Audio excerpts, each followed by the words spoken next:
ലാൽസലാം. പ്രിയപ്പെട്ട സഖാക്കളെ,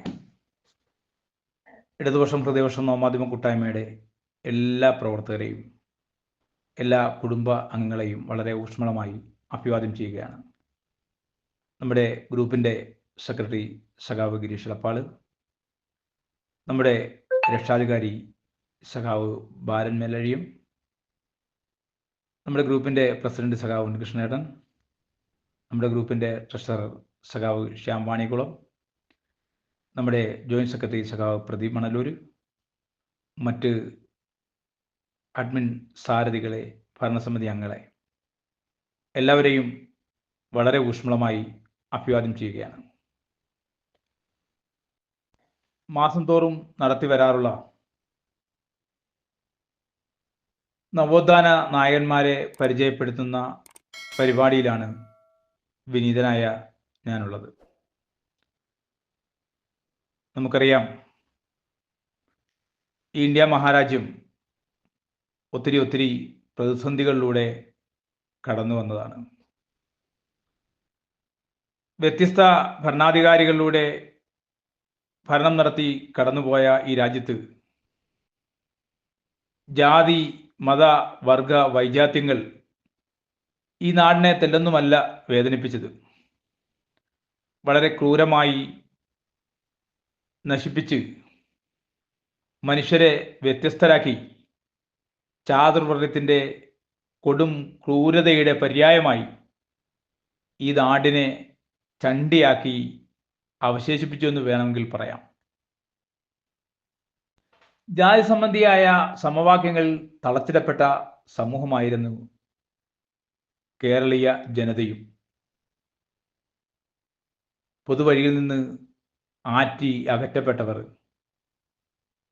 വിദ്യാഭ്യാസ അവകാശങ്ങളെല്ലാം നിഷേധിക്കപ്പെട്ടവർ, സ്വന്തമായി ഭൂമിയും ഉപജീവന മാർഗങ്ങൾ പോലും നിഷേധിക്കപ്പെട്ടവർ, ചുരുക്കത്തിൽ സവർണ തമ്പുരാക്കന്മാർ കൽപ്പിച്ചതല്ലാതെ യാതൊരു ചലനത്തിനും കഴിയാതിരുന്ന ഒരു സമൂഹമായിരുന്നു കേരളത്തിലുണ്ടായിരുന്നത്. ബന്ധങ്ങൾക്കും ഇടപെടലുകൾക്ക് പോലും ദൂരവും പരിധിയുമൊക്കെ കൽപ്പിക്കപ്പെട്ട ഒരു വലിയ വിഭാഗം ജനത. ഈ വലിയൊരു വിഭാഗം ജനത മറ്റൊരു വിഭാഗത്തിൻ്റെ ആജ്ഞാനുവർത്തികളായി മാത്രം കഴിഞ്ഞു പോരേണ്ടി വന്ന ഒരു സാഹചര്യമാണ് ഈ നാട്ടിലുണ്ടായിരുന്നത്. ഇത്തരം ക്രൂര വിനോദങ്ങൾ നടപ്പിലാക്കാൻ കൃത്യമായി രൂപീകരിക്കപ്പെട്ട ആചാര നടപടികളും ശിക്ഷാവിധികളുമൊക്കെ ഉണ്ടായിരുന്നു. കൃത്യമായി പറഞ്ഞാൽ 19-ാം നൂറ്റാണ്ടിൻ്റെ അവസാനം മുതൽ 20-ാം നൂറ്റാണ്ടിൻ്റെ ആദ്യം വരെ ഇത്തരം വ്യവസ്ഥയിൽ നിന്നും മോചനം നേടാനുള്ള ഇടപെടലുകൾ കേരളത്തിൽ നടക്കുകയുണ്ടായി. നമ്മളുടെ ചുരുക്കി പറയുകയാണ്.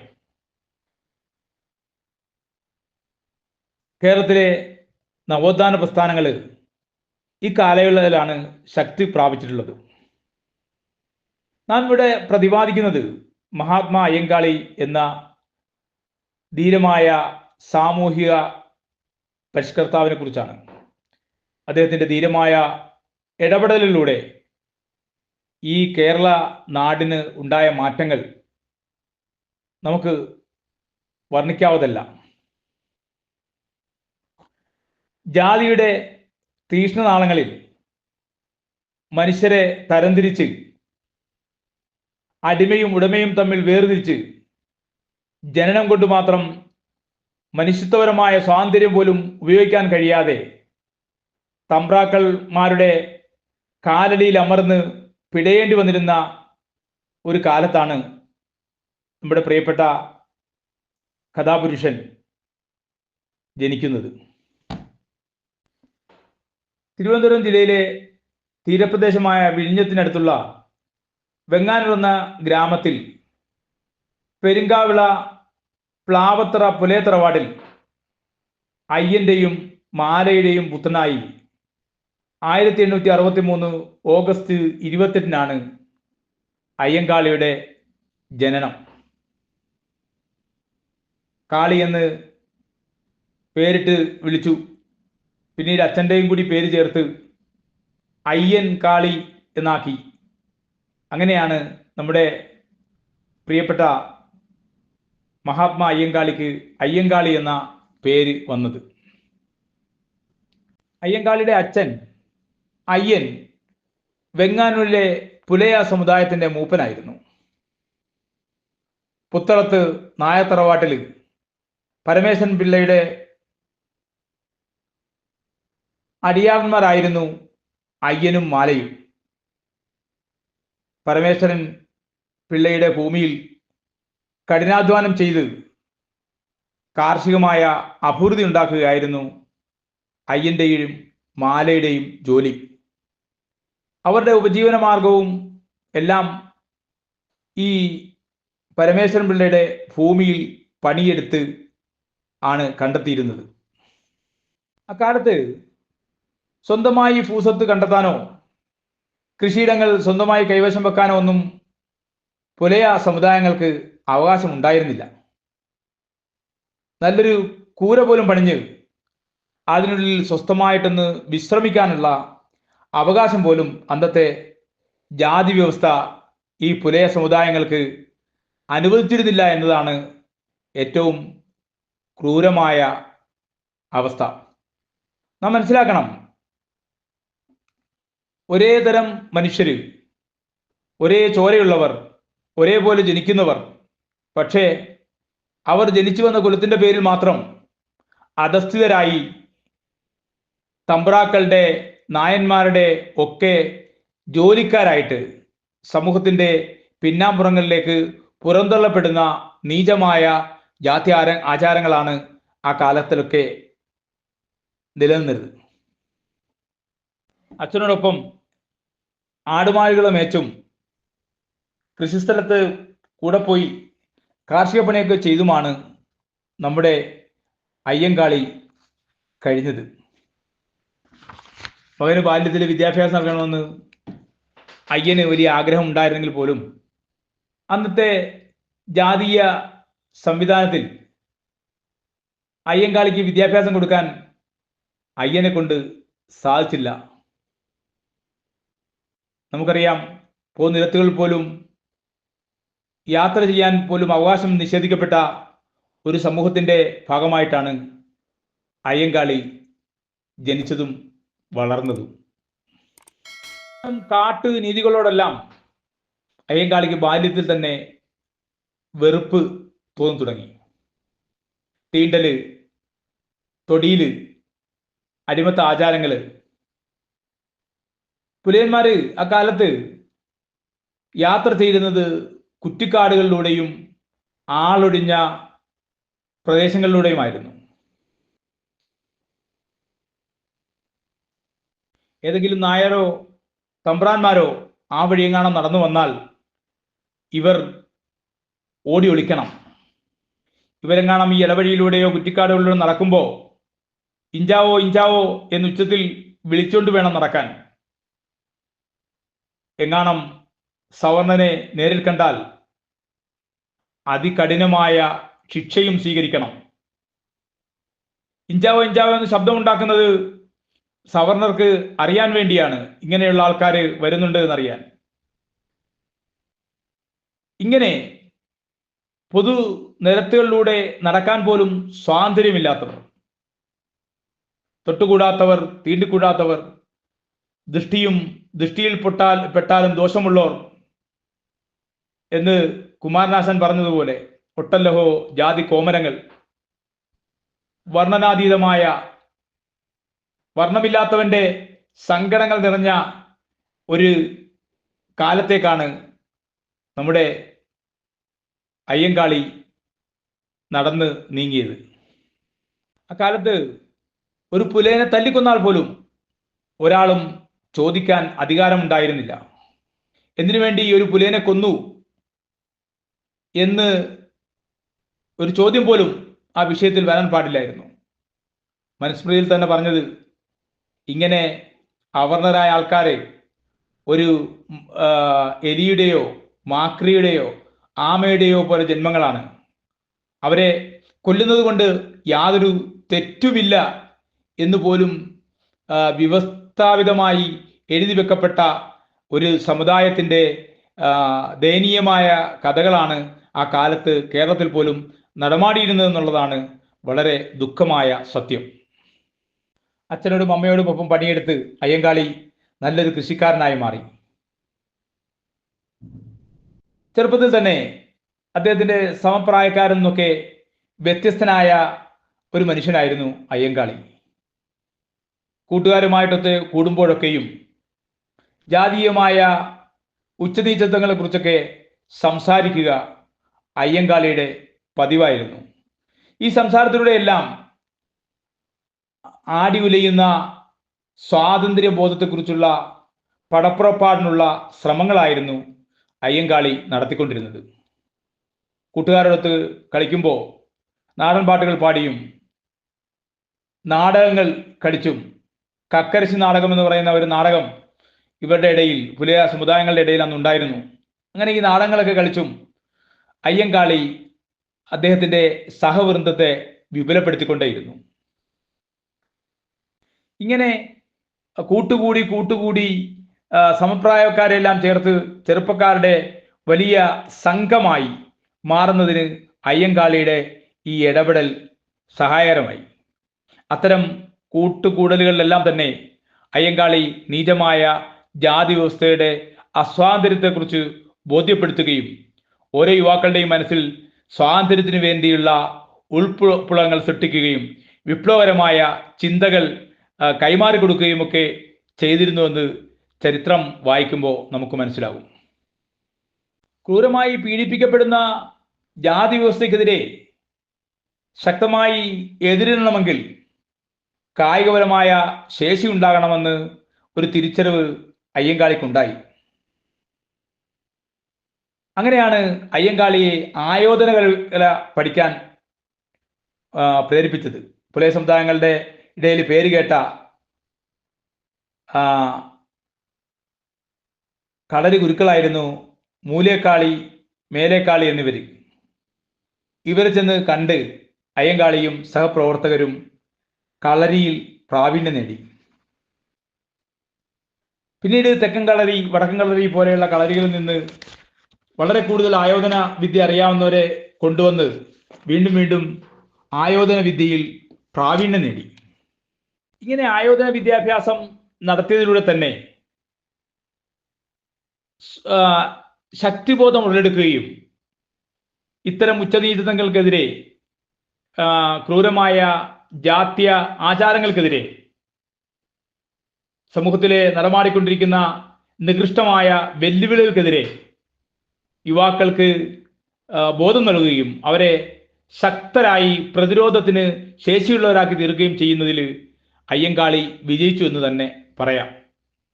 അങ്ങനെ നല്ലൊരു സംഘമായി അവർ മാറി.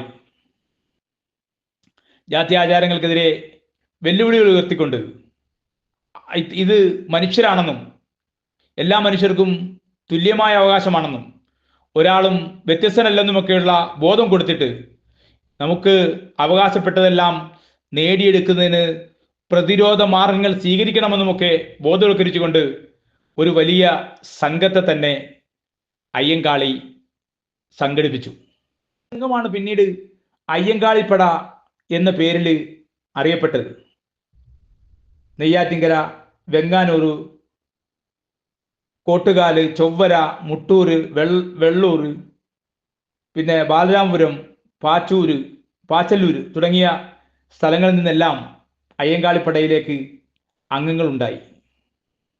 പ്രതിരോധത്തിൻ്റെ, വിപ്ലവത്തിൻ്റെ കാഹളം ഉയർന്നു കേട്ടപ്പോൾ സ്വാതന്ത്ര്യബോധമുള്ള യുവസമൂഹം വെറുതെ ഇരിക്കാൻ തയ്യാറായില്ല എന്നതാണ് അയ്യങ്കാളിയുടെ ചരിത്രം നമ്മെ ബോധ്യപ്പെടുത്തുന്നത്. 1882 മാർച്ചിൽ അയ്യങ്കാളി നെയ്യാറ്റിങ്കര കോട്ടുകാൽ എന്ന ഗ്രാമത്തിൽ മഞ്ചാങ്കുടി ചെല്ലമ്മയെ വിവാഹം കഴിച്ചു. ഈ കാലഘട്ടത്തിൽ തന്നെയാണ് ജാതി മേലാളന്മാരെ വെല്ലുവിളിച്ചുകൊണ്ട് ശ്രീനാരായണ ഗുരു അരുവിപ്പുറത്ത് ഈഴവ ശിവപ്രതിഷ്ഠ നടത്തിയത്. പറഞ്ഞതുപോലെ സമൂഹത്തൊന്നാകെ കൃത്യമായ ബോധ്യത്തോടു കൂടിയുള്ള വിപ്ലവകരമായ മാറ്റങ്ങൾക്ക് അലേരിയുണ്ടായ ഒരു കാലമാണ് ഈ 19-ാം നൂറ്റാണ്ടിൻ്റെ അവസാനം മുതൽ 20-ാം നൂറ്റാണ്ടിൻ്റെ തുടക്കം മുതലുള്ള കാലഘട്ടം. ശ്രീനാരായണ ഗുരുവും ചട്ടമ്പി സ്വാമികളും ഒക്കെ വൈകുണ്ഠ സ്വാമികളും ഒക്കെ ചേർന്നിട്ട് ജാതി ആചാരങ്ങൾക്കും നീചമായ അസ്വാതന്ത്ര്യങ്ങൾക്കുമെതിരെ ശക്തമായി പോരാടാൻ തുടങ്ങിയിരുന്നു എന്നത് ഈ കൂട്ടത്തോട് ചേർത്ത് വായിക്കേണ്ട ഒരു കാര്യമാണ്. ഈ അയ്യങ്കാളി എന്ന് പറയുന്ന മഹാത്മാവിൻ്റെ ജീവിതത്തിൽ എടുത്തു പറയപ്പെടേണ്ട ഒരു വലിയ സംഭവമാണ് വില്ലുവണ്ടി യാത്ര.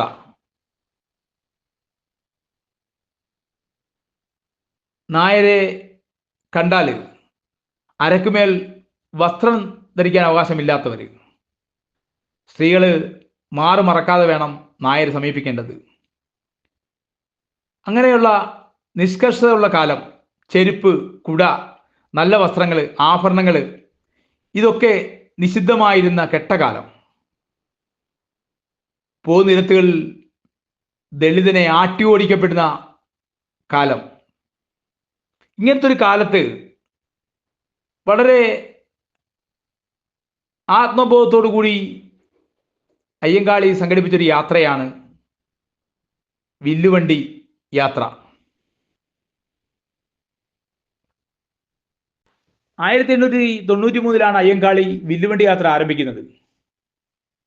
നായന്മാരും ബ്രാഹ്മണന്മാരും മാത്രം സഞ്ചരിക്കാൻ ഉപയോഗിച്ചിരുന്ന വില്ലുവണ്ടി ഒരു ദലിതൻ ഉപയോഗിക്കുക എന്നത് അക്കാലത്ത് ഒട്ടും സഹിക്കാൻ വയ്യാത്ത, അല്ലെങ്കിൽ സമൂഹത്തിൽ ഏറ്റവും വിപ്ലവകരവും സാഹസികവുമായ ഒരു പ്രവൃത്തിയായിട്ടാണ് കണ്ടിട്ടുള്ളത്. ജാതി മേലാളന്മാരുടെ ചട്ടമ്പികളാൽ കൊടുംക്രൂരമായി ദളിതരെ ആക്രമിച്ച് വീഴ്ത്തുന്ന, ജീവച്ഛവങ്ങളായി അതപ്പതിച്ചു പോകുന്ന മനുഷ്യരുടെ ഇടയിലേക്കാണ് സമൂഹത്തെ ഒന്നാകെ ഞെട്ടിച്ചുകൊണ്ട് അയ്യങ്കാളി വില്ലുവണ്ടി യാത്ര നടത്തിയത്. തമിഴ്നാട്ടിൽ നിന്ന് നല്ല കൊത്തുപണികളുള്ള ഒരു സുന്ദരമായ വില്ലുവണ്ടി സംഘടിപ്പിച്ചു. സുന്ദരന്മാരായ 2 കാളകളുടെ മേൽ അതിനെ കെട്ടി, വെള്ള അരക്കയ്യൻ ബനിയനും മുണ്ടും അതുപോലെ ഇടുപ്പിൽ കടാരയും വെച്ച് അയ്യങ്കാളി വെങ്ങാരൂരിന്റെ തെരുവിലേക്ക് ഇറങ്ങി. അഭ്യാസിയും അതിസാഹസികനുമായ ചാണ്ടിക്കൊച്ചാപ്പി എന്ന ആളായിരുന്നു വണ്ടി തെളിച്ചത്. ജനങ്ങളെല്ലാം ഒന്നിച്ചുകൂടി വലിയ ആരവും ആർപ്പുവിളികളുമായി അയ്യങ്കാളിയുടെ വില്ലുവണ്ടിയെ അനുഗമിച്ചു. സവർണ മേലാളന്മാർക്ക് ഒരിക്കലും അംഗീകരിക്കാൻ കഴിയാത്ത ഒരു സംഭവമായിരുന്നു ഇത്. അവർ ചട്ടമ്പികളെ സംഘടിപ്പിച്ചുകൊണ്ട് ആയുധങ്ങൾ കൊടുത്ത് തെരുവിലേക്ക് ഇറക്കി വിട്ടു. പരസ്പരം പോർവിളികളും അക്രമങ്ങളും കൊണ്ട് തെരുവുകൾ രക്തമുഖരിതമായി. കല്ലൂർ കവലയിലും വെള്ളായണി, മുകളൂർ, മുഖരയിൽ, അതുപോലെ പുന്നമൂട് കവല തുടങ്ങിയിടത്തെല്ലാം വെച്ച് വില്ലുവണ്ടിക്കെതിരെ ആക്രമണം ഉണ്ടായി. എന്നാൽ കൂടുതൽ ആൾക്കാർ അയ്യങ്കാളിയെ അനുഗമിച്ചുകൊണ്ടേയിരുന്നു. പുന്നമൂട് വെച്ച് നടന്ന അക്രമത്തിൽ ധാരാളം ദളിതർക്ക് പരിക്കേറ്റു. ഊരിപ്പിടിച്ച കടാരയുമായി ജനമധ്യത്തിലേക്ക് അയ്യങ്കാളി വില്ലുവണ്ടിയിൽ നിന്നിറങ്ങി അതിശക്തമായി അക്രമികളെ നേരിട്ടു. അതിശക്തമായ പ്രതിരോധത്തിൽ ഒട്ടും ഭയക്കാതെ അയ്യങ്കാളി നിലനിന്നു. ഒപ്പം കൂടെയുള്ള ദളിതരും വളരെ ശക്തമായി കൂടെ കൂടി. അങ്ങനെ പ്രതിസന്ധിയുടെ നടുവിൽ കിടന്ന് വട്ടം കറങ്ങിയിരുന്ന ഒരു സമൂഹത്തെ, ഒരു സമുദായത്തെ ശക്തമാക്കി നിലനിർത്താൻ ഈ ഒരു സംഭവത്തിന് കഴിഞ്ഞു എന്നതാണ് ചരിത്രം വിളിച്ചോതുന്നത്. അയ്യങ്കാളിക്കുണ്ടായിരുന്ന ഒരു പ്രത്യേകത, പുലയനെന്നോ പറയനെന്നോ കുറവനെന്നോ ഭേദമില്ലാതെ ദളിതരായ മുഴുവൻ മനുഷ്യരുടെയും പ്രശ്നങ്ങളിൽ അയ്യങ്കാളി ഇടപെട്ടു. ദളിതർ കൂടുന്ന യോഗങ്ങളിലെല്ലാം മനുഷ്യാവകാശത്തെക്കുറിച്ചും സ്വാതന്ത്ര്യത്തെക്കുറിച്ചുമെല്ലാം അദ്ദേഹം തമിഴിലും മലയാളത്തിലുമൊക്കെ സംസാരിച്ചു. അയ്യങ്കാളിയുടെ സുന്ദരമായ പ്രസംഗങ്ങളിൽ ജനങ്ങൾ സ്വാതന്ത്ര്യബോധമുള്ളവരായി മാറിക്കഴിഞ്ഞു. അതോടൊപ്പം തന്നെ അവരുടെ ദളിത് നേതാവായിട്ട് പൂർണ്ണമായും അയ്യങ്കാളിയെ അംഗീകരിക്കുന്ന ഒരു സാഹചര്യവും ഉണ്ടായി. അയ്യങ്കാളിയുടെ പ്രസംഗം ഫലം കണ്ടു. ഓരോ മനുഷ്യരും നിയമ നിഷേധങ്ങൾക്ക് സ്വമേധയാ തയ്യാറായി. ഇക്കാലത്ത് നടന്ന വളരെ രസകരമായൊരു സംഭവം, ആറാലുമൂടി ചന്തയിൽ വെച്ച് സാധനം മേടിക്കാൻ വന്ന പുലയുവതി മറച്ചുകൊണ്ടാണ് ആ ചന്തയിലേക്ക് കടന്നു വന്നത്. അന്നറിയാം, മുലക്കരം പോലെയുള്ള വളരെ ക്രൂരമായ തമ്പ്രാക്കളുടെ ഇടപെടൽ നടന്നുകൊണ്ടിരുന്ന കാലം. അക്കാലത്ത് ഒരൊറ്റ ദളിത് സ്ത്രീക്കും മറക്കാൻ അവകാശമുണ്ടായിരുന്നില്ല. അന്ന് ഈ ദളിത് സ്ത്രീ സാധനം വാങ്ങാനെത്തിയത് മറച്ചുകൊണ്ടായിരുന്നു. ഭയങ്കരമായ പ്രശ്നങ്ങളുണ്ടായി. എല്ലാ ചട്ടമ്പികളും നായർ മാടമ്പികളിലും തടിച്ചുകൂടി അക്രമം അഴിച്ചുവിട്ടു. ഇതറിഞ്ഞ് അയ്യങ്കാളി പട അവിടെ ഓടിയെത്തി. പക്ഷേ അക്രമത്തിന്റെ ശക്തിയിൽ, പെട്ടെന്നുണ്ടായ അക്രമത്തിന്റെ തീവ്രതയിൽ പിടിച്ചു നിൽക്കാനായില്ലെങ്കിൽ പോലും, അക്രമങ്ങൾ പരസ്പരം ഉണ്ടാകുകയും ഒത്തിരി പേർക്ക് പരിക്കേൽക്കുകയും ഒക്കെ ചെയ്തെങ്കിൽ പോലും അവിടെ ഒരു പ്രതിരോധത്തിന്റെ പുതിയ ഒരു അധ്യായം തന്നെ തുറക്കാൻ സാഹചര്യമൊരുങ്ങി എന്നതാണ് വസ്തുത.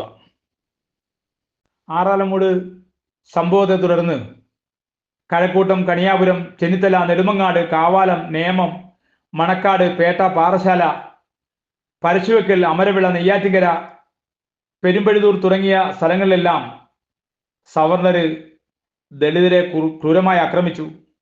കുടിലുകൾ തീവച്ച് നശിപ്പിച്ചു. സ്ത്രീകളെ മാനഭംഗപ്പെടുത്തി. ഈ സ്ഥലങ്ങളിലെല്ലാം അയ്യങ്കാളി നേരിട്ട് ചെന്ന് അക്രമികളെ പ്രതിരോധിച്ചു. നെടുമങ്ങാട് ചന്തയിൽ അയ്യങ്കാളി എത്തി സവർണർക്കെതിരെ ശക്തമായ ആക്രമണം അഴിച്ചുവിട്ടു. ഇത് എല്ലാ സവർണരുടെയും കണക്കൂട്ടലുകളെ തെറ്റിക്കുകയും അതുപോലെ തന്നെ ദളിതരുടെ പ്രതിരോധങ്ങൾക്ക് വളരെ വലിയ ശക്തി പകരുകയും ചെയ്തു. വിദ്യയാണ് വിമോചനത്തിന്റെ ഏറ്റവും വലിയ മാർഗമെന്ന് അയ്യങ്കാളി മനസ്സിലാക്കിയിരുന്നു. ജാത്യാചാരങ്ങൾക്കെതിരെയുള്ള ശക്തമായ പോരാട്ടങ്ങൾക്കൊപ്പം സാധാരണക്കാരനായ ദളിതർക്ക് അറിവ് നിഷേധിക്കുന്ന വ്യവസ്ഥയ്ക്കെതിരെ പോരാടേണ്ടത് ഇക്കാലത്തിന്റെ അനിവാര്യമാണെന്ന് അദ്ദേഹം മനസ്സിലാക്കി. അങ്ങനെ വെങ്ങാനൂരിൽ സ്വന്തമായി ഒരു കുടിപ്പള്ളിക്കൂടം തന്നെ തുടങ്ങാൻ അയ്യങ്കാളി തീരുമാനിച്ചു. ഇതിനിടയിൽ 1886 13,000 ഈഴവര് ഒരു ഭീമ ഹർജി സർക്കാരിന് നൽകി. സർക്കാർ വക പള്ളിക്കൂടങ്ങളിൽ ദളിതരുടെ മക്കൾക്കും പ്രവേശനം കൊടുക്കണമെന്ന് അപേക്ഷിച്ചായിരുന്നു ഹർജി. പക്ഷേ അത് രാജകീയ മറുപടി ഹൈന്ദവ മതത്തിലുള്ള അനേകം ഭിന്നവർഗങ്ങളുടെ ഇടയിൽ നിന്ന് ഉള്ള ജാതി വ്യത്യാസം ഇത്തരം പഠനം അനുവദിക്കാൻ സാധ്യമല്ല എന്നൊരു മറുപടിയാണ് ഉണ്ടായത്. അയ്യങ്കാളി ദളിതരുടെ വിദ്യാഭ്യാസത്തിനായി സ്വന്തമായി തന്നെ സ്കൂൾ തുടങ്ങാൻ തീരുമാനമെടുത്തു. പുതുവൽ വിളാകത്ത് ചാണ്ടിക്കൊച്ചാപ്പയിൽ നിന്ന് വാങ്ങിയ 18 സെന്റ് സ്ഥലത്താണ് 1904 അയ്യങ്കാളി സ്വന്തമായി സ്കൂൾ നിർമ്മിച്ചത്. ഇന്ത്യയുടെ ചരിത്രത്തിൽ തന്നെ ദളിതർക്ക് വേണ്ടി നിർമ്മിച്ച ആദ്യത്തെ സ്കൂളാണ് അയ്യങ്കാളിയുടേത്. നിർമ്മാണം കഴിഞ്ഞ അന്ന് രാത്രി തന്നെ സവർണർ വീട് ചുട്ടരിച്ചു. ആ ചുട്ടരിച്ച സ്കൂള് അന്ന് തന്നെ മുളയും മറ്റും ഉപയോഗിച്ചുകൊണ്ട് പുനർനിർമ്മിച്ചെങ്കിലും തീവെക്കൽ തടയാൻ കഴിഞ്ഞു എങ്കിൽ പോലും വ്യത്യസ്ത ഭാഗങ്ങളിൽ ദളിതർക്ക് ഭയങ്കരമായ പീഡനങ്ങളെ നേരിടേണ്ടി വന്നു. പക്ഷേ അയ്യങ്കാളിയും ഉൾപ്പെടെയുള്ളവർ തോറ്റു പിന്മാറാൻ തയ്യാറായില്ല. അവര് നിലത്താശന്മാരെ വിളിച്ച് സ്വന്തം പള്ളിക്കൂടങ്ങളിൽ കുട്ടികൾക്ക് അക്ഷരം പഠിപ്പിച്ചു കൊടുക്കാൻ ആവശ്യപ്പെട്ടു. നിരന്തരമായി ആക്രമിക്കാൻ തന്നെ സവർണ മേലാളന്മാർ തുനിഞ്ഞു.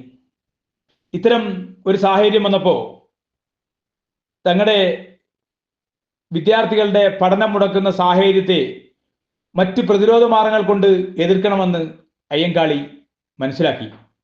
സവർണരെ പ്രതിരോധത്തിലാഴ്ത്താൻ എന്താണ് മാർഗമെന്ന് ആലോചിച്ചു. ഈ സവർണരുടെ മുഴുവൻ തമ്പ്രാക്കന്മാരുടെ മുഴുവൻ കൃഷിഭൂമികളിലും കൃഷി ചെയ്തിരുന്നത് പുലയ സമുദായങ്ങളാണ്. അയ്യങ്കാളി ഒരു പ്രഖ്യാപനം പറഞ്ഞു: നമ്മുടെ വിദ്യാർത്ഥികൾക്ക് പഠനം നിഷേധിച്ചാൽ കൃഷിഭൂമിയിൽ കൃഷി ഉണ്ടാവില്ല, അഥവാ ഞങ്ങൾ മുട്ടിപ്പുല്ല് മുളപ്പിക്കും എന്ന് പറഞ്ഞുകൊണ്ട് എല്ലാ ദളിതരോടും കാർഷിക മേഖലയിൽ നിന്ന് മാറി നിൽക്കാൻ ആജ്ഞാപിച്ചു. ധാരാളം ആൾക്കാർ, ധാരാളം പുലയ സമുദായങ്ങൾ അയ്യങ്കാളിയുടെ വാക്കുകളെ ഉൾക്കൊണ്ടുകൊണ്ട് കൃഷിക്ക് പോകാതെ ശക്തമായ സമരമാർഗത്തിലേക്ക് തിരിഞ്ഞു. ശരിക്കും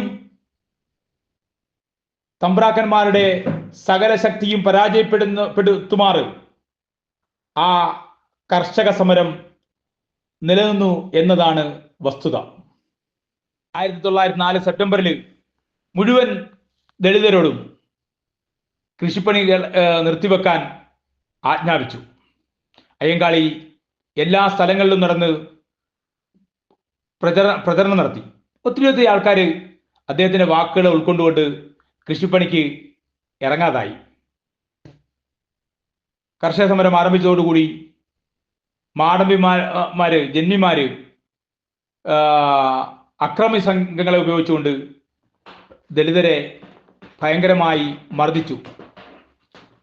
ദുർബലരായ കർഷകർ കഴിവിന്റെ പരമാവധി ശക്തികൾ എടുത്തുകൊണ്ട് പ്രതിരോധിച്ചു. ഓരോ ദളിതനും ഭക്ഷ്യ പ്രതിസന്ധി ഉൾപ്പെടെയുള്ള കാര്യങ്ങൾ വന്നപ്പോൾ വല്ലാതെ വിഷമിച്ചു. ഓരോ വീടുകളിലും ചെന്ന് അയ്യങ്കാളി അവരുടെ കണ്ണീരൊപ്പി അവർക്ക് ആത്മധൈര്യം പകർന്നു നൽകി. വിഴിഞ്ഞത്ത് മറ്റുമുള്ള ബന്ധന തൊഴിലാളികളോട് ഈ പുലേരെയും കൂടി ആ പണിക്ക് കൊണ്ടുപോകണമെന്ന് അഭ്യർത്ഥിക്കുകയും അങ്ങനെ കുറച്ചുപേരെ അത്തരം ജോലികളിലേക്ക് മാറ്റിവിടുകയും ഒക്കെ ചെയ്തു. കഥ കേൾക്കുന്ന പോലെ ഈ സംഭവം കേൾക്കുന്നതിനപ്പുറം ഒരു കാലത്തെ വിപ്ലവകരമായി പരിവർത്തിപ്പിക്കാൻ വേണ്ടി ഒരു മഹത് വ്യക്തി നടത്തിയ കുറേയേറെ സംഭവങ്ങളാണ് നമ്മളിവിടെ കാണുന്നത്. ഇന്നത്തെ പോലെ സോഷ്യൽ മീഡിയകളൊന്നും പ്രചാരത്തിലില്ലാത്തൊരു കാലത്ത് മനുഷ്യര് സ്വന്തമായി ചിന്തിക്കേണ്ടത് എങ്ങനെയെന്ന് പോലും അറിയാത്തൊരു കാലത്ത് മനുഷ്യർക്ക് ദിശാബോധം നൽകിയ ഒരു മഹത് വ്യക്തിയുടെ ജീവിത സാഹചര്യങ്ങളെ കുറിച്ചാണ് നാം ഇവിടെ പറഞ്ഞു വരുന്നത്. ദളിതരുടെ ജീവൻ മരണ പോരാട്ടത്തിന്റെ ഭാഗമായിട്ട് 1906 പുലയർക്ക് വേണമെങ്കിൽ സ്കൂൾ സ്ഥാപിക്കാമെന്ന് ഗവൺമെന്റ് ഉത്തരവിട്ടു. ഈ സമയത്ത് പരമേശ്വരൻ പിള്ള എന്ന സവർണനെ അധ്യാപകനായി നിയമിച്ചുകൊണ്ട് പുതിയുള്ളത്തെ കുളിപ്പള്ളിക്കുളം വലിയ സ്കൂളായി മാറ്റി. ഈ പരമേശ്വരൻ പിള്ള അവിടെ പ്രധാന അധ്യാപകനായി വരുന്നത് സവർണരെ ഭയങ്കരമായ പ്രതിരോധത്തിലാക്കി. അവർ വീണ്ടും ആക്രമണങ്ങൾ അഴിച്ചുവിട്ടു. 1907 ഏകദേശം 3 വർഷത്തോളം നീണ്ടുനിന്ന വിദ്യാഭ്യാസത്തിന് വേണ്ടിയുള്ള ദളിത് കർഷകരുടെ ഐതിഹാസികമായ സമരം അവസാനിച്ചത്. ദളിതർക്ക് വേണ്ടി പ്രത്യേക സ്കൂൾ അല്ലെങ്കിൽ സർക്കാർ സ്കൂളിൽ പ്രവേശനം അതിനുള്ള അനുവാദം കിട്ടുന്നതിന് വേണ്ടി അയ്യങ്കാളി തോമസ് വാദിയാരുടെ സഹായത്തോടുകൂടി ധാരാളം നിവേദനങ്ങൾ നൽകി. അന്നത്തെ വിദ്യാഭ്യാസ ഡയറക്ടർക്ക് കുറേയേറെ നിവേദനങ്ങൾ അയ്യങ്കാളി സമർപ്പിച്ചു. അങ്ങനെ 1907 പുലയ കുട്ടികൾക്ക് സ്കൂൾ പ്രവേശനത്തിലുള്ള ഉത്തരവ് ഉണ്ടായി. പക്ഷേ ഈ ഉത്തരവൊന്നും സവർണ സ്കൂളുകൾ നടപ്പിലാക്കാൻ തയ്യാറായില്ല. അവിടെയും ഒരു വിവേചനം കാണിച്ചു. ഈഴവർക്ക് മാത്രം ചെറിയ തോതിൽ അഡ്മിഷൻ കൊടുക്കാൻ അവർ തയ്യാറായി. ഇത് മനസ്സിലാക്കിയ അയ്യങ്കാളി കുറച്ച് പുതിയ കുട്ടികളെയും കൂട്ടി ചാവടിനിര സർക്കാർ സ്കൂളിലെത്തി കുട്ടികളെ അവിടെ പഠിപ്പിക്കാൻ ആവശ്യപ്പെട്ടു. കൊച്ചപ്പി, കുഞ്ഞു, വേലുക്കുട്ടി, ഗോപാലൻ, പരമേശ്വരൻ, നാരായണൻ, ശങ്കരൻ, കുഞ്ഞൻ എന്നിങ്ങനെ കുറച്ച് കുട്ടികളെ അവിടെ ആ സ്കൂളിൽ നിർബന്ധപൂർവ്വം ചേർത്തു. എന്നാൽ അവിടെയുള്ള സവർണ കുട്ടികൾ ഈ പുലയ സമുദായത്തിലെ കുട്ടികളോടൊപ്പം ഇരിക്കാൻ പോലും തയ്യാറായില്ല. ഇതിനിടയിൽ ദളിതരുടെ വിദ്യാഭ്യാസ പ്രവർത്തനങ്ങളുടെ ഭാഗമായി 1911 ഡിസംബറിൽ അയ്യങ്കാളി ശ്രീമൂലം പ്രജാസഭയിൽ അംഗമായി. ദളിതരുടെ പ്രശ്നങ്ങളെ ഭരണതലത്തിൽ കൊണ്ടുവരാനും പരിഹാരങ്ങൾ കണ്ടെത്താനും ഈ ഒരു സാഹചര്യത്തിലൂടെ അയ്യങ്കാളിക്ക് സാധിച്ചു. എന്നുവെച്ചാൽ അവഗണിക്കാൻ പറ്റാത്ത ഒരു സമര വിപ്ലവകാരിയായിട്ട് അയ്യങ്കാളി മാറുകയും അയ്യങ്കാളിയെ പ്രജാസഭയിൽ ഉൾപ്പെടുത്തി കാര്യങ്ങൾക്ക് രമ്യമായ പരിഹാരം കണ്ടില്ലെങ്കിൽ പ്രതിസന്ധികൾ കൂടുതൽ വഷളാകുമെന്നുള്ള തരത്തിലേക്ക് കാര്യങ്ങൾ മാറി. അയ്യങ്കാളിയുടെ നിവേദനത്തിന് തീരുമാനമുണ്ടാവുകയും ആ നിവേദനം പഠിച്ച് റിപ്പോർട്ട് അവതരിപ്പിക്കാൻ അന്നത്തെ സർക്കാർ മിച്ചൽ എന്ന് പറയുന്ന വിദ്യാഭ്യാസ അല്ലെങ്കിൽ ദിവാനെ ഏൽപ്പിക്കുകയും ചെയ്യും. മിച്ചൽ ഈ വിഷയങ്ങളെ കാര്യമായി പഠിച്ച് ദളിതർക്ക് അനുകൂലമായ ഒരു റിപ്പോർട്ട് തയ്യാറാക്കി സർക്കാരിന് സമർപ്പിച്ചു. അങ്ങനെ ദളിതായ വിദ്യാർത്ഥികൾക്ക് പൂർണ്ണമായ വിദ്യാഭ്യാസ സ്വാതന്ത്ര്യം അനുവദിക്കപ്പെട്ടു. പക്ഷേ ഗവൺമെന്റ് ഉത്തരവ് വന്നെങ്കിൽ പോലും സവർണ മാടമ്പികൾ ഇതിനെതിരെ ശക്തമായി രംഗത്തിറങ്ങി. എന്നാൽ അന്ന് വിദ്യാഭ്യാസ ഡയറക്ടറുടെയും പോലീസിന്റെയും സഹായത്തോടെ ദളിതരുടെ വിദ്യാഭ്യാസത്തിന് ശക്തമായി അയ്യങ്കാളി രംഗത്തിറങ്ങി. ഊരുട്ടമ്പലം പെൺപള്ളിക്കുടത്തിൽ പഞ്ചമി എന്ന 8 വയസ്സുകാരെ ചേർക്കാനുള്ള ശ്രമവും തുടർന്ന് 90-ാം ആണ്ട് ലഹള എന്നറിയപ്പെടുന്ന ദളിത് സവർണ ലഹളയുമെല്ലാം ഈ കാലത്തെ എടുത്തു പറയപ്പെടേണ്ട ഒരു സംഭവം തന്നെയാണ്. 90 കോണത്ത് പൂജാരി അയ്യൻ എന്ന ദളിതന്റെ മകളായ പഞ്ചമിയും കൂട്ടി അയ്യങ്കാളി സ്കൂളിലെത്തി. സവർണനായ അധ്യാപകൻ കുട്ടിയെ ക്ലാസ്സിലെത്താൻ തയ്യാറായില്ല. വിദ്യാഭ്യാസ ഡയറക്ടറുടെ ഉത്തരവ് കാണിച്ചെങ്കിലും ഫലമുണ്ടായില്ല. അയ്യങ്കാളി ഭയങ്കരമായി ദേഷ്യത്തിലായി. നിർബന്ധപൂർവം കുട്ടിയെ ക്ലാസ്സിൽ കയറ്റിയിരുത്തി. സവർണരും ഈഴവരടക്കമുള്ള താഴ്ജാതിക്കാരായ കുട്ടികളൊന്നടങ്കം ക്ലാസ്സിൽ നിന്ന് ഇറങ്ങിപ്പോയി. സവർണ ചട്ടമ്പികൾ അയ്യങ്കാളിയും സംഘത്തെയും ആക്രമിക്കാൻ തുടങ്ങി. കുട്ടിയുടെ അച്ഛനായ അയ്യൻ ഗുരുതരമായി പരിക്കേറ്റു. അയിത്തജാതിക്കാരിയായ പെൺകുട്ടി അശുദ്ധമാക്കിയ സ്കൂൾ സവർണർ തീവെച്ച് നശിപ്പിച്ചു. അന്ന് പുലയർ നേരിടേണ്ടി വന്നത് ക്രൂരമായ അക്രമങ്ങളാണ്. ഇങ്ങനെ പ്രവേശനം നേടിയ കുട്ടികൾക്ക് കടുത്ത അപമാനങ്ങളാണ് ആ കാലത്തെല്ലാം സഹിക്കേണ്ടി വന്നത്. ദളിതരായ കുട്ടികളെ നിലത്തിരുത്തുകയും അവരെ മറ്റുള്ളവരിൽ നിന്ന് കളിയാക്കുകയും മർദ്ദിക്കുകയും ചെയ്യുന്ന സാഹചര്യമുണ്ടായി. ഇങ്ങനെ ഒരു സാഹചര്യം ഉണ്ടായപ്പോഴാണ് ദളിതർക്ക് വേണ്ടി മാത്രമായി സ്കൂളുകൾ വേണമെന്ന ആശയവുമായി അയ്യങ്കാളി സർക്കാരിനെ സമീപിച്ചത്. ഇതിനായി മിച്ചലിനെ കണ്ട് പ്രത്യേകം അഭ്യർത്ഥന നടത്തി, നിവേദനം നൽകി. അങ്ങനെ 1914 വെങ്ങന്നൂരിൽ പുതുവൽ വിളാകത്ത് മലയാളം പള്ളിക്കൂടം അനുവദിക്കുകയും വീണ്ടും പരമേശ്വരൻ പിള്ള എന്ന അധ്യാപകനെ നിയമിച്ച് നൽകുകയും ചെയ്തു. പരമേശ്വരൻ പിള്ള എന്ന് പറയുന്ന സവർണ ജാതിക്കാരനെ അയിത്ത ജാതിക്കാരെ പഠിപ്പിക്കാൻ ഏൽപ്പിച്ചത് തികച്ചും സവർണർക്ക് ഇഷ്ടപ്പെട്ടില്ല. പരമേശ്വരൻ പിള്ളയെ വധിക്കാൻ ഉൾപ്പെടെയുള്ള ശ്രമങ്ങൾ സവർണർ ഭാഗത്തുനിന്നും ഉണ്ടായി. എന്നാൽ അയ്യങ്കാളിയുടെ ശക്തമായ ഇടപെടലും സംരക്ഷണവും കൊടുത്തുകൊണ്ട് പരമേശ്വരൻ പിള്ളയെ അതേ സ്ഥാനത്ത് നിലനിർത്തി പഠിപ്പിക്കുന്ന സാഹചര്യമാണ് ഉണ്ടായത്. സ്വാതന്ത്ര്യത്തിന് വേണ്ടി സന്ധിയില്ലാതെ പോരാട്ടം നടത്തി ഒരു സമുദായത്തെ കൃത്യമായി അവബോധം നടത്തി ആവശ്യമുള്ളതെല്ലാം കണ്ടറിഞ്ഞ് സാഹചര്യത്തിനൊത്ത് സ്വരൂപിച്ച് സമൂഹത്തിന് വിപ്ലവകരമായ മാറ്റം നൽകിയ മഹാത്മാ അയ്യങ്കാളിയെ കുറിച്ചാണ് നാം ഈ പരിചയപ്പെടുത്തി വന്നത്. ചരിത്രം അന്വേഷിക്കുമ്പോൾ പരന്നു കിടക്കുന്ന സമുദ്രം പോലെ ഇനിയും ധാരാളം സംഭവങ്ങൾ അദ്ദേഹത്തിൻ്റെ ജീവിതത്തിൽ എടുത്തു പറയേണ്ടതുണ്ട്. ധർമ്മ പരിപാലന സാധുജന പരിപാലന സംഘം ഉൾപ്പെടെ വ്യത്യസ്തമായ ഇടപെടൽ നടത്തുകയും എല്ലാ തരത്തിലും സമൂഹത്തെ മുൻനിരയിലേക്ക് കൊണ്ടുവരാൻ വേണ്ടി തീവ്രമായ ശ്രമം നടത്തുകയും ചെയ്ത മഹാനായ വ്യക്തിത്വമായിരുന്നു നമ്മുടെ കഥാപുരുഷൻ. തുടക്കത്തിൽ പറയാൻ വിട്ടുപോയൊരു കാര്യം, ഇത്തരം ചരിത്രങ്ങൾ പഠിക്കുന്നത് തീർച്ചയായിട്ടും ഇത് കേൾക്കുന്ന സമൂഹത്തിൽ ഉണ്ടാക്കേണ്ട ഒരു മാറ്റത്തിന് വേണ്ടിയാണ്. എങ്ങനെ ചിന്തിക്കണമെന്ന് പോലും വഴിയറിയാതെ ഇരുട്ടിൽ തപ്പിയിരുന്ന ഒരു സമുദായത്തെ കൃത്യമായ കാഴ്ചപ്പാടോടുകൂടി അവസരോചിതമായ ബുദ്ധിയോടുകൂടി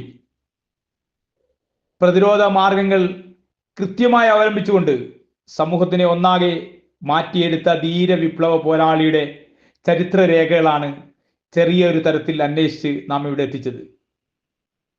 പ്രിയപ്പെട്ടവരെ, തീർച്ചയായിട്ടും ഇത്തരം ചരിത്രങ്ങൾ അയവിറക്കുമ്പോൾ സമൂഹത്തിന് കൊടുക്കുന്ന മെസ്സേജ് എന്താണെന്ന് വെച്ചാൽ, ഇങ്ങനെ സവർണ ജാതീയത കൊണ്ട് ശ്വാസം മുട്ടിച്ച് കൊന്നൊരു സമുദായത്തിന്റെ ഉയർത്തെഴുന്നേൽപ്പായിരുന്നു അയ്യങ്കാളിയിലൂടെ സാധ്യമായത്. അയ്യങ്കാളിയെ ഓരോ തവണയും ഉരുവിടുന്നതിലൂടെ, ഓർമ്മകളിലൂടെ കടത്തിവിടുന്നതിലൂടെ പുതിയ തലമുറക്ക് ഉണ്ടാവേണ്ടത് ഇത്തരം ജാതീയ കോമരങ്ങൾ ഈ സമൂഹത്തിന്റെ പിന്നാമ്പുറങ്ങളിൽ എവിടെയോ ഇപ്പോഴും നഖവും ശക്തിയും ഉപയോഗിച്ച് കാത്തിരിക്കുന്നുണ്ട്. ഈ സമൂഹത്തെ കാർന്നു തിന്നാൻ വേണ്ടി, കീറിപ്പൊളിച്ച് രക്തം കുടിക്കാൻ വേണ്ടി, പറ്റിക്കൂടിക്കൊണ്ട് ഇല്ലാതാക്കാൻ വേണ്ടി അവരുടെ ഉള്ളിൽ ആസുരതയുടെ ഭാവം ഇനിയും അസ്തമിച്ചിട്ടില്ലാതെ അവർ കാത്തിരിക്കുന്നുണ്ട്. അവരെ കരുതിയിരിക്കാൻ ഇനിയും നമ്മുടെ സമൂഹത്തിന് കഴിഞ്ഞില്ലെങ്കിൽ ഇക്കാലം അത്രയും അയ്യങ്കാളി ഉൾപ്പെടെ പടപൊരുതി നേടിയെടുത്ത സ്വാതന്ത്ര്യത്തിന് ശക്തമായ തിരിച്ചടികളായിരിക്കും ഇനിയും വരാൻ പോവുക എന്ന ഒരു ഉത്തമ ബോധ്യം നമുക്കെല്ലാവർക്കും ഉണ്ടാവേണ്ടതുണ്ട്. പ്രിയപ്പെട്ടവരെ, പ്രതീക്ഷിച്ചതിലധികം സമയം മുന്നോട്ട് പോയി. ഇനിയും കുറേയേറെ കാര്യങ്ങൾ പറയാനുണ്ട്. എന്തായാലും ഞാൻ ഇനി ദീർഘിപ്പിക്കുന്നില്ല. ഈ വിഷയത്തിൽ എൻ്റെ ഇടപെടലിലൂടെ കുറച്ചെങ്കിലും കാര്യങ്ങൾ ഇവിടെ പറയാൻ സാധിച്ചിട്ടുണ്ട് എന്ന് ഞാൻ വിശ്വസിക്കുകയാണ്. ഇനിയും കുറേയധികം കാര്യങ്ങൾ പ്രതിപാദിക്കാൻ കഴിയാതെ വന്നിട്ടുണ്ട്. എൻ്റെ വാക്കുകളിൽ എവിടെയെങ്കിലും എന്തെങ്കിലുമൊക്കെ അപര്യാപ്തതകളോ പോരായ്മകളോ വന്നിട്ടുണ്ടെങ്കിൽ പ്രിയപ്പെട്ട സഹാക്കൾ ചൂണ്ടിക്കാണിക്കണമെന്നും അതിനോടൊപ്പം ഇത്തരം വിഷയങ്ങളെ കൂടുതൽ ശക്തമായി പഠിക്കുകയും സമൂഹത്തിൽ ഇത്തരം ആശയ സംവേദനത്തിലൂടെ പുതിയ പുതിയ വിപ്ലവത്തിൻ്റെ മാർഗങ്ങളെ കൂടുതൽ ശക്തമാക്കണമെന്നും എല്ലാവരോടും അഭ്യർത്ഥിച്ചുകൊണ്ട് എൻ്റെ വാക്കുകൾ ചുരുക്കുന്നു. എല്ലാവർക്കും ഒരിക്കൽ കൂടി അഭിവാദ്യങ്ങൾ. ലാൽ സലാം.